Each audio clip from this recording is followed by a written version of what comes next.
Yes, ladies and gentlemen, boys and girls, so we're here.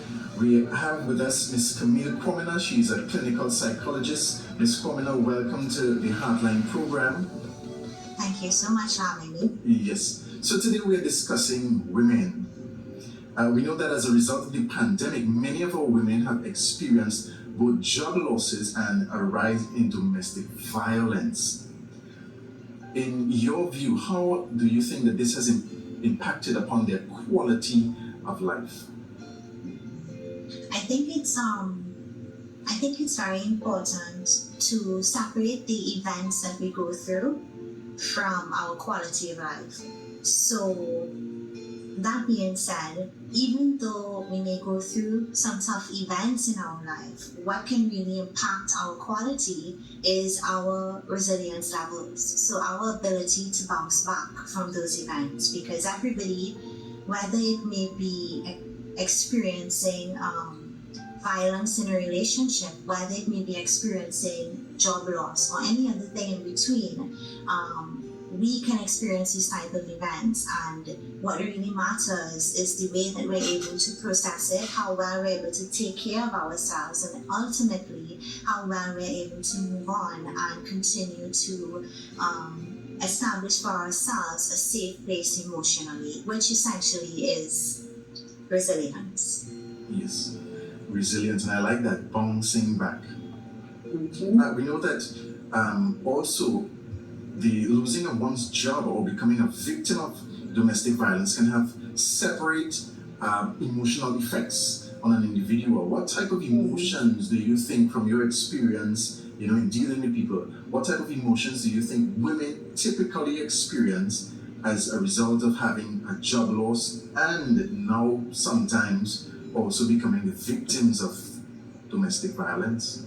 Yeah, I mean, research sort of lets us know that women in particular, we feel our emotions, we express our emotions a little bit better than men may be able to.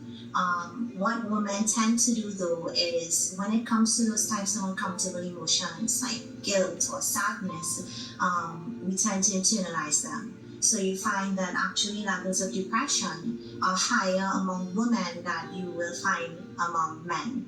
And so it lets us know that when things get tough and things get hard, and experiencing job loss, experiencing being a victim of domestic violence, there is a possibility that women can tend to internalize them and result with feelings of depression, which would feel essentially like hopelessness, feeling grief, feeling a sense of despair. So women who may be going through these sorts of emotions and going through this sort of violence and so on, tell us, are there any systems or resources available to provide support for these women in these challenging times? Yeah. When we're dealing with domestic violence in particular, and women who may be victims of domestic violence, especially given the current climate of this pandemic, it's very important that you secure your safety. So while you may want to stand up to your abuser, you may want to engage in any other mechanism to, when you feel frustrated, you may want to stand up for yourself, like I was saying before. I think it's important to sort of secure your safety, do the things that you may need to do temporarily to make sure that your physical and emotional bodies are safe. In terms of job loss and even with the domestic violence, it may be important to reach out to family and friends. Let persons know how you feel. Feel free to communicate with those that you trust and those that you love. Always feel free to turn to a mental health professional who may be more qualified to be able to assist you with what you're going through and what you may be feeling. Especially in terms of domestic violence, there's always the police, because that is a crime. Don't think for a moment that you can reason with someone who's perpetrating a crime. I like to use this example. If you're walking down the road and someone snatches your chain, you're not going to turn to that person and say, "Oh gosh, grandma gave me that chain, please." That's not going to make any sense. That person is operating from a totally different wavelength, and it's a very similar thing with domestic violence. We may be a bit blinded because it's someone that we love, but it's the same concept. So keep that in mind also, that you may want to sort of reach out to the police, and our local police service has made it quite easy to make a report, to make an anonymous report even. So I think that you can always utilize that also to secure your safety. Yes, and we need and we would continue to emphasize for our women out there, please access all these support systems if you are being abused. If you found yourself in any situation of violence, we do encourage you, please reach out for that support. So tell us, also to within our society, our men, sometimes we can be shut down and play macho and so on.